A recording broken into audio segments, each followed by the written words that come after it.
नमस्कार। आप सभी का बहुत बहुत स्वागत है आज के शो में। आप सभी कैसे हैं? उम्मीद करता हूँ बहुत बढ़िया होंगे। आज मैं किसी तकनीक पे बात नहीं करूंगा। आज मैं किसी ऐसे विषय पे नहीं बात करूंगा। आज जो मैं जिस विषय पे बात करने वाला हूँ वो विषय आज का बहुत खास है। तो आज का जो विषय है, जिस विषय पे मैं चर्चा करने जा रहा हूँ, इस विषय का नाम है इंग्लिश। तो इसी विषय पर चर्चा करने के लिए हमारे साथ एक अध्यापक हैं जिनका नाम है आनंद त्रिपाठी सर हैं। वो हमारे भी अध्यापक हैं, क्योंकि उन्होंने मुझे 7वीं क्लास में पढ़ाया था। तो वो आज हमारे साथ चर्चा करने के लिए आए हुए हैं, जो कि बहुत अनुभवी हैं और बहुत अच्छे अध्यापक हैं। बहुत, मैं क्या करूं, मेरे पास शब्द नहीं है तारीफ करने के लिए। तो सर, आपका बहुत बहुत स्वागत है। बहुत बहुत धन्यवाद कुंदन, ऐसा अवसर देने के लिए और इतनी तारीफ के पुल बांधने के लिए। बताएं क्या जिज्ञासाएं हैं आपकी। सर, सबसे पहले हम आपके लाइफ जर्नी के बारे में जानना चाहेंगे, कि आप जहां अभी हैं वहां तक आपकी यात्रा कैसे कैसे आप यात्रा तय किए। हम्म, जी। हालांकि अपनी यात्रा के बारे में बात करूंगा तो काफी लंबी हो जाएगी, लेकिन मैं बहुत ही ब्रीफ में आपको बताऊंगा। सर, आप जी सर, आपके शिक्षा की यात्रा यहाँ तक कैसे हुई? यस। बिल्कुल बिल्कुल उसी की बात करूंगा मैं। जी। और उसमें भी आप जब बात करते हैं शैक्षणिक यात्रा की तो सबसे पहले बात आती है हाई स्कूल की। तो हालांकि अगर इंग्लिश की बात करेंगे तो इंग्लिश की बात करने के लिए मुझे पहले और नीचे जाना पड़ेगा, क्योंकि जो आज इंग्लिश, जो भी थोड़ी बहुत इंग्लिश मुझे आती है, यस सर। उसके पीछे बड़ा योगदान है बेसिक लेवल पर काम करने वाले लोगों का। खास करके जब मैं प्राइमरी में था, specially when I was in fifth, तो मैं अपने ननिहाल में था। तो मेरे नाना जी जो थे, यस सर। उन्होंने वो एक कह सकते हो कि भाषा की समझदारी का बीज जो है बीजारोपण किया। 8वीं में, यानी छठी से 8वीं में, गांव के बगल के सामने गांव में एक तोरवा नाम है गांव का, जी। वहां से मेरा 6 to 8 कंप्लीट हुआ। और वहां मुझे जो इंग्लिश के अध्यापक मिले, श्री इब्रार खान, एक ऐसे अध्यापक जो उस समय भी, जहां तक मेरी जानकारी है, 3 विषय एम ए थे, हिंदी, इंग्लिश और उर्दू। जी। तो ऐसे अध्यापक के सानिध्य में 3 साल इंग्लिश की पढ़ाई मैंने की, तो एक जो बेस जो मेरा मजबूत हुआ वो वहीं से हुआ। फिर 9वीं 10वीं की पढ़ाई गांव से 4 किलोमीटर दूर एक एडेड इंटर कॉलेज है, वहां से मैंने की। हालांकि मेरा बड़ा मन था कि मैं उसके बाद या उसी समय किसी और अच्छे विद्यालय में जाऊं। एक दो एंट्रेंस एग्जाम्स भी मैंने दिए थे बनारस में, क्वींस कॉलेज वगैरह के, क्वालिफाई हुआ भी था।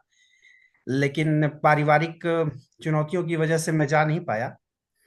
तो 10th के बाद जो है कुदरत ने साथ दिया और मौका मिला मुझे नवोदय में जाने का। तो लेटरल एंट्री के थ्रू 10th के मार्क्स के बदौलत एडमिशन हुआ मेरा नवोदय में। Yes sir. तो 11th 12th मेरा जो है वो नवोदय विद्यालय चंदौली से कंप्लीट हुआ है, जो कि एक आवासीय विद्यालय है। और वहाँ के शिक्षकों की योग्यता का कुछ कहना ही नहीं। एक बहुत खूबसूरत लाइब्रेरी, बहुत अच्छे टीचर्स। वहाँ के इंग्लिश टीचर जो थे वो भी बड़े ही ज़हीन आदमी, बड़े समझदार, चीज़ों को बड़े प्यार से समझाने वाले।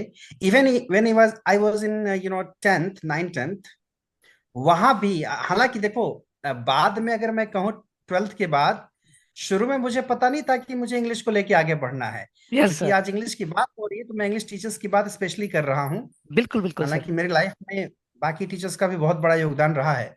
जी। तो इवन 9th 10th में भी जो मेरे इंग्लिश के टीचर थे, श्री देवराज यादव, बड़ा प्यार मिला उनका मुझे। Yes sir. 11th 12th में, चूंकि आप जब नवोदय के विद्यार्थी होते हैं तो वहां पर सारे बच्चे दूध नहीं क्रीम होते हैं। मतलब वहां बेस्ट लोग पहुंचते हैं। तो यस। वहां ऐसा नहीं है कि आप जो है एक अकेले चमकते सितारे हैं और आप पर ही सारा फोकस होगा। आपसे बेहतर बहुत से लोग हैं वहां पर। That I felt there. तो ऐसा कुछ बहुत स्पेशल फील कराने वाला कोई नहीं था वहां पर, क्योंकि हम बहुत स्पेशल थे नहीं।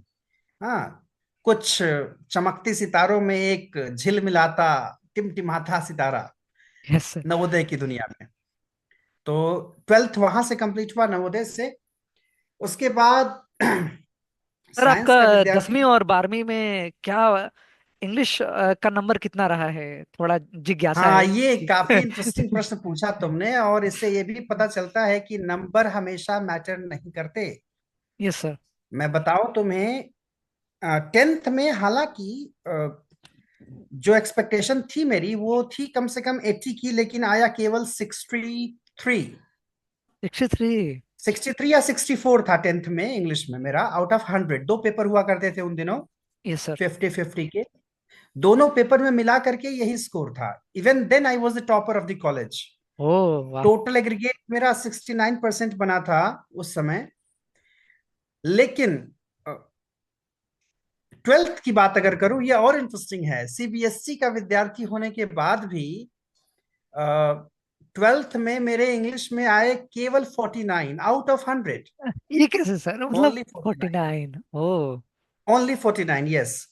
तो उसके लिए जब मुझे 49 मिला 100 में, यस सर। तो अ, बड़ा बुरा लग रहा था। तो मुझे लगा कि इम्प्रूवमेंट एग्जाम देना चाहिए।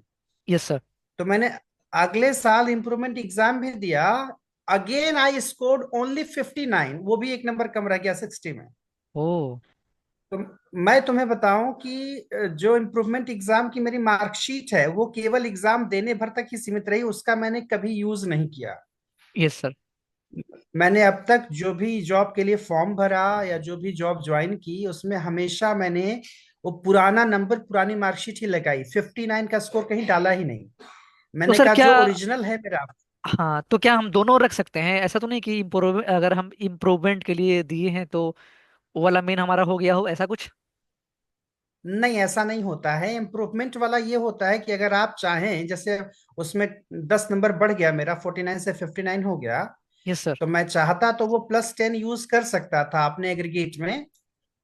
और जहां भी मार्क्स भरने की बारी आती तो मैं इंग्लिश के लिए 59 दिखा सकता था। लेकिन मैं वो यूज ही नहीं करता, वो चुपचाप ऐसे ही रखा हुआ है। ओ। तो तो सर आप, खैर। हाँ ठीक ठीक, ओके ओके। हाँ, कुछ और पूछना चाह रहे हो, बोलो। तो सर आप, आपका 12 में इतना कम, 10वीं में कम, और आपका सर ग्रेजुएशन कहाँ से हुआ है? हाँ, बता रहे हैं। हाँ ओके ओके, तो यस। ये यहाँ पर एक चीज समझने वाली है कि जो मार्क्स हैं, जैसे टेंथ में जो 63 आया, तो ऐसा नहीं है कि उस समय की योग्यता 63 वाली ही थी। हालांकि मैं कहूंगा कि यस। सीबीएसई में जब मैं था, इंग्लिश में जो स्कोर रहा मेरा, शायद कई कमियां रही होंगी बेसिक लेवल पर। चूंकि टेंथ की बात मैं इसलिए कर रहा हूँ, वहां ज्यादा एक्सपेक्टेशन इसलिए थी क्योंकि एक पूरा पेपर ग्रामर का था, एक पूरा पेपर लिटरेचर का था। तो ऐसा नहीं था कि दोनों जीरो रहा हो कि इतने कम नंबर आएंगे।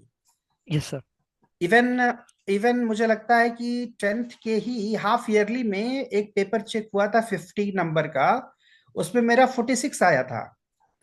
तो उस हिसाब से मैं अंदाजा लगा रहा था कि आउट ऑफ 100 कम से कम 80 तो मेरा आएगा ही फाइनल में। खैर, वो नहीं हुआ।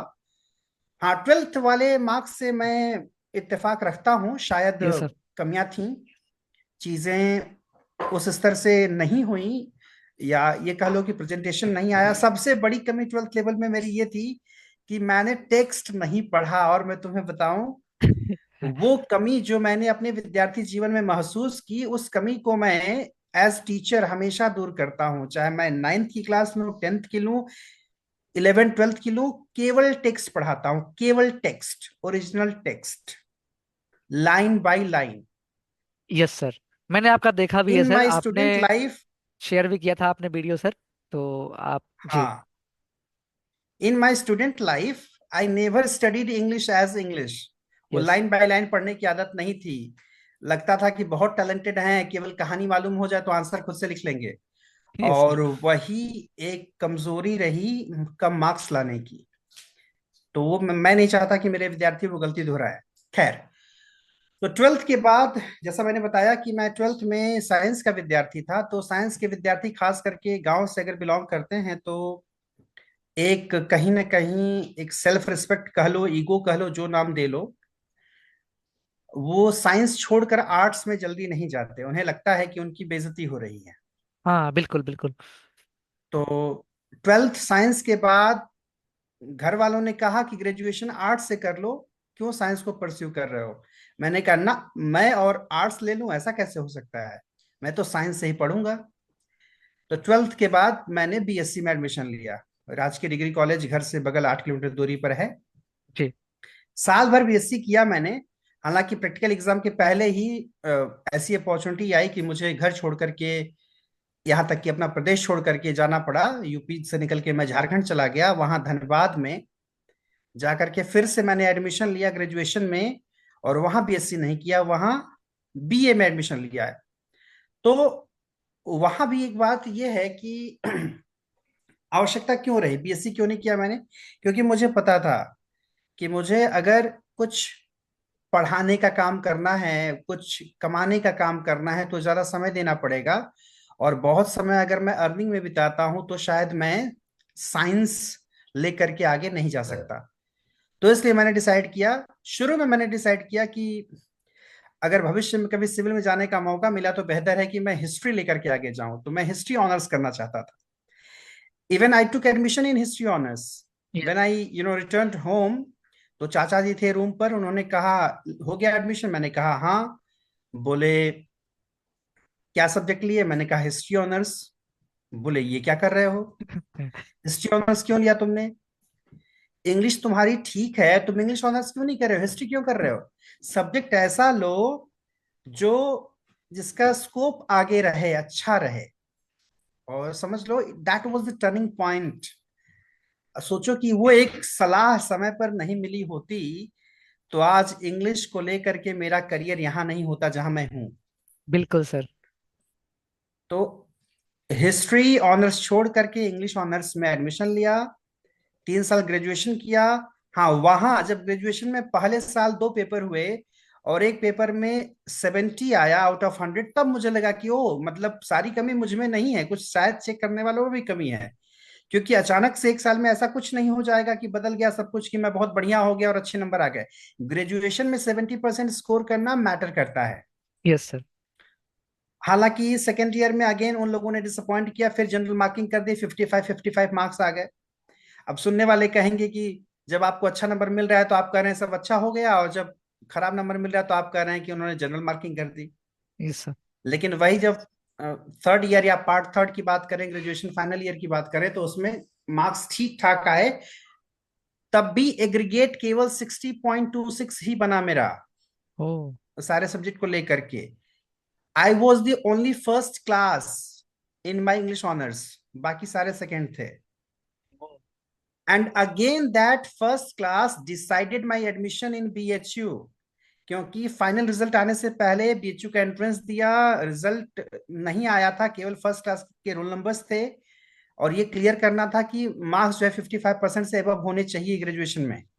मार्कशीट रिलीज हुई नहीं थी, तो केवल वो रोल नंबर दिखाना पड़ा वेबसाइट में जा करके, उसको चेक कराना पड़ा। एंट्रेंस एग्जाम के बाद काउंसलिंग जब हुई बीएचयू में एमए इंग्लिश की, तो वहां पर वो रिजल्ट काम आया। यस मतलब सर। हर एक छोटी छोटी चीज जो लाइफ में आपकी होती है, कैसे वो काउंट होती है, कैसे उसकी वैल्यू होती है। तो अच्छा, एक और इंटरेस्टिंग बात बताऊंगा अभी आगे कि वो फर्स्ट क्लास कितना इंपॉर्टेंट रहा। यस सर बिल्कुल। अगर वो 60.26 जो था, अगर वो 0.26 की जगह पर 0.27 होता, और उसके नीचे एक दो नंबर कम होता और मेरा 59 पॉइंट समथिंग परसेंट हो जाता, तो मेरा करियर कुछ और होता। ओ। तो ग्रेजुएशन मेरा धनबाद से हुआ। हजारीबाग विश्वविद्यालय जो है विनोबा भावे विश्वविद्यालय हजारीबाग में है, वहां से जुड़ा एफिलिएटेड कॉलेज है धनबाद में, पीके रॉय मेमोरियल कॉलेज। वहां से ग्रेजुएशन किया मैंने। बीएचयू में एडमिशन के लिए एंट्रेंस एग्जाम की तैयारी की, खुद से प्रीवियस ईयर के क्वेश्चन पेपर्स डाउनलोड किए, सॉल्व किया, डिस्कशन किया, तैयारी हो गई। ईश्वर की दया से एडमिशन हो गया, निकल गया रिजल्ट। 32nd रैंक आया था एंट्रेंस एग्जाम में एम इंग्लिश के। ओ गजब सर। तो यस, तो बीएचयू से एमए इंग्लिश जो है 2 साल में कंप्लीट। उसके बाद अगेन बीएचयू से ही फिर बीएड किया मैंने। और उसमें भी बीएड में बीएड स्पेशल है, वो स्पेशलाइजेशन था मेरा हियरिंग इम्पेयर्ड वाला। उसी की ट्रेनिंग के दौरान हमारी मुलाकात हुई थी हाँ जब हम बिल्कुल आपके बिल्कुल विद्यालय सर। में। सर जब मैं when सातवीं you were क्लास the में था student? जब मैं सातवीं क्लास में था तो आप बोले थे बेटा तुम आगे बढ़ोगे, आपने सर आशीर्वाद दिया था। और अब हम दिल्ली विश्वविद्यालय के विद्यार्थी हैं सर। तो हाँ, मैंने तो खैर उस समय ये कहा था कि तुम्हारी जो जीविका है, जो तुम्हारी अभिलाषा दिख रही है, जो तुम्हारी इच्छा प्रबल दिख रही है, उससे पता चल रहा है कि तुम एक दिन बीएचयू के विद्यार्थी बनोगे, मैंने ये कहा था। तो अब उस बीएचयू को रिप्लेस कर दिया जाए, you will become a student of a central university. Yes sir. तो चाहे वो बीएचयू कर लो, जेएनयू कर लो, डीयू कर लो, एएमयू कर लो, इलाहाबाद यूनिवर्सिटी कर लो, but yes, you are at the right place. Yes sir. Sir क्या तो ये जैसा कि आपने बताया आपका मार्क्स और आपका जो करियर है, तो हम लोग कई बार अभी सर मैं बीए में हूँ तो हम लोग को डर लगता है कि यार कहीं मार्क्स कम ना आ जाए। तो सर क्या मार्क्स और जो आजकल जो चूंकि हम कमाने के लिए अलग अलग जॉब की तैयारी करते हैं, इसका कोई संबंध है? जो भी हम बीए में मार्क्स लाएंगे, इसका कहाँ तक महत्व है सर, और कितना? बस इतना समझ लो कि तुमको टॉप करने की जरूरत नहीं है, तुमको टॉप रैंकर बनने की जरूरत नहीं है। हाँ, लेकिन एक है कि कम से कम फर्स्ट डिवीजन वाले मार्क्स अगर मेंटेन कर पाओ तो ज्यादा बेहतर है। जी। उसके लिए रीजन ये है, खास करके अगर आपको एकेडमिया में जाना है, एकेडमिक लाइफ को आगे बढ़ाना है, suppose you are trying to become a teacher और अ प्रोफेसर, तो वहां पर कुछ परसेंटेज के हिंड्रेंसेस आते हैं, चैलेंजेस आते हैं। जैसे इवन जो पीजीटी या टीजीटी वगैरह के एग्जाम्स होते हैं, कई बार उनमें भी दे देता है कि आपका ग्रेजुएशन या पीजी में कम से कम 55% होना चाहिए। Yes sir. इवन अगर आप असिस्टेंट प्रोफेसर बनना चाहते हैं, उसके लिए अगर आप नेट क्वालिफाई करना चाहते हैं, तो उसके लिए भी जो प्री रिक्विजिट है, जो एलिजिबिलिटी क्राइटेरिया है, वो है कि आपका एमए में 55% होना चाहिए। यस तो सर। ये 55% मुझे नहीं लगता कि बहुत ज्यादा है ना? जी सर। अगर करने वाले चाहें तो कर सकते हैं, इतना मेंटेन कर सकते हैं। मतलब ये कहने का है कि ग्रेजुएशन या पीजी में जरूरत नहीं है कि आप 70-80 लेकर के आए, आप यस 60 मेंटेन कर लें, है ना? वैसे भी एक एवरेज से थोड़ा बेहतर स्टूडेंट उतना स्कोर कर ले जाता है, तो सर इतना मेरा तो मेंटेन सेवन करना। पॉइंट सर मेरा 7.7 हो रहा है। 7.7 सीजीपीए हो रहा है? नहीं, अभी तो SCGPA है। मतलब वो मतलब फर्स्ट सेमेस्टर और सेकंड सेमेस्टर मिलाकर इतना हुआ है। तो अच्छा, तो उसमें क्या जो है सीजीपीए या एसजीपीए जो भी है, सर जो उसको एक फाइनल होता है परसेंटेज में लाने का रूल क्या है? सर एक होता है SCGPA और एक होता है CGPA। तो जो फर्स्ट हाँ सेमेस्टर जो फर्स्ट सेमेस्टर में जितना मार्क्स आता है और सेकंड में हाँ, मतलब जितना आता है, दोनों मिलाकर काउंट करते हैं। तो नहीं वो दोनों मैं मिला। समझ रहा हूँ। मैं ये पूछ रहा हूँ कि ये जो ग्रेड की मार्किंग है, हाँ इसको परसेंटेज में कन्वर्ट करने का क्या रूल है? वहां पर बीएचयू में तो है कि इंटू 10 - 4.5 कर देंगे। सर, ये तो अभी नहीं पता है, बस इतना है कि CGPA आया हुआ है इस पर। जो रिजल्ट कार्ड आपको मिलेगा उसके पीछे उसका रूल लिखा होगा, आप उसमें ना देख A लीजिएगा। Plus B plus plus plus ऐसा होता है। AB प्लस A प्लस ऐसे करके मार्क्स दिया होता है, उसमें नंबर नहीं होता सर, मार्क्स होता ही नहीं अब मैं उसमें। समझ रहा हूँ बात आपकी, लेकिन उसको अगर परसेंटेज में कन्वर्ट करना होगा, जी। उसके लिए भी रूल्स दिए होंगे पीछे। अच्छा अच्छा। हाँ, जैसे बीएचयू में जो सीजीपीए वगैरह आता है, जी। तो जो रिजल्ट आता है, जैसे मेरा शायद लाइट ऑफ हो गई आपके यहाँ। लाइट ऑन कीजिए।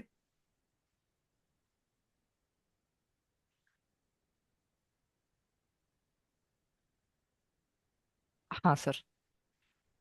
हाँ, जी। तो अ, बात मैं कर रहा था कि बीएचयू में जो तरीका है वो ये है कि आपका जो स्कोर है सीजीपीए, उसमें आप 10 का मल्टीप्लिकेशन करेंगे, -4.5 करेंगे। जैसे एमए में मेरा 7.5 था सीजीपीए, ओ। चारों सेमेस्टर में 7.5 था, तो अल्टीमेटली 7.5 ही बना। तो 7.5 इंटू 10 हो गया 75।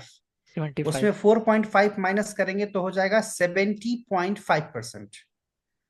Yes sir. तो पीजी में 70% स्कोर करना बहुत बड़ी बात मानी जाती है लिटरेचर में। Yes sir.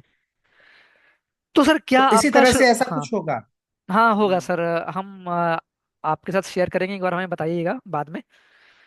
हम्म। तो क्या सर आपका मतलब जो आपकी इच्छा थी शुरुआत से टीचिंग लाइन में जाने की, या फिर कुछ और आपको करना था? हाँ, ये क्वेश्चन कह सकते हैं कि ये यक्ष प्रश्न है। और ऐसे प्रश्न को डील करना थोड़ा मुश्किल होता है, लेकिन जब कोई पूछे तो सच्चाई स्वीकार कर लेनी चाहिए। जी। तो मैं आपको बताऊं कि teaching, I love teaching. Yes sir. I love teaching, but I don't want to make it a profession. मतलब ये काम अगर मुझसे कोई पूछे कि मैं क्यों करना चाहता हूँ, कैसे करना चाहता हूँ, मुझे पढ़ाना अच्छा लगता है, इसमें कोई डाउट नहीं है। लेकिन केवल यही एक प्रोफेशनल बन करके, एक टीचर बन करके पूरी लाइफ बिता देना, ये मुझे स्वीकार नहीं है। मतलब ये, चूंकि हम लोग थोड़े से वैसे भी, जो लिटरेचर वाले होते हैं ना, वो बड़े फैंसी फैंटासी में जीने वाले लोग होते हैं। वो लाइफ को बड़े अलग नजरिए से देखते हैं। तो मेरा नजरिया ये है कि जिंदगी आपको एक ही बार मिलती है, और इस एक बार की जिंदगी में बहुत कुछ करने का मन करता है, अलग अलग लाइफ जीने का मन करता है। तो टीचिंग शुरुआत में तो खैर आजीविका के लिए शुरू की गई, कोचिंग वगैरह ट्यूशन वगैरह पढ़ाना शुरू किया गया जब तक नौकरी नहीं मिली।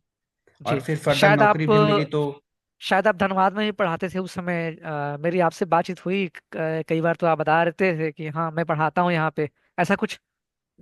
हाँ, बिल्कुल है। उसमें आपको मैं बताऊं कि जो 10 साल का समय रहा मेरा ट्यूशंस या कोचिंग पढ़ाने का, अगर मैं उसको ध्यान से याद करता हूं तो मुझे रियलाइज होता है कि उन दिनों महीनों तक मैं सूर्यास्त नहीं देख पाता था। मतलब दोपहर को कहीं किसी बिल्डिंग में चला गया पढ़ाने, एक एक अपार्टमेंट में एक कमरे में, फिर वहां से कहीं और, वहां से कहीं और, या बगल में, तो पता चला कि हम किसी कमरे में बैठकर पढ़ा रहे हैं, तभी सूर्यास्त हो गया। तो सूर्योदय तो कभी देख भी लेते थे, घर पे होते थे तो जी। समय से जग जाते थे तो, लेकिन सूर्यास्त मैंने नहीं देखा कभी, सूर्यास्त होते हुए कि शाम कैसे होती है। मतलब स्थिति ये थी पढ़ाने की कि आप दोपहर को गए और पढ़ाते पढ़ाते रात हो गई, आप घर पहुंच रहे हैं कभी 8 बजे, कभी 9 बजे, कभी 10 बजे। तो वो था दौर ट्यूशंस पढ़ाने का। तो सर आप क्या पढ़ाते थे, मतलब इंग्लिश की और भी कोई विषय? हाँ, ये भी इंटरेस्टिंग क्वेश्चन है। एक्चुअली मैं बताऊं आपको, शुरुआत में जब मैंने ट्यूशन पढ़ाना शुरू किया, जब मैं धनबाद पहुंचा, तो पहले एक आवासीय विद्यालय में कुछ बच्चों को पढ़ाना शुरू किया। लगभग 30-40 बच्चे थे, तो उनको बेसिक लेवल की सारी चीजें ही पढ़ाता, मैथ्स, साइंस और इंग्लिश वगैरह। जी। फिर बाद में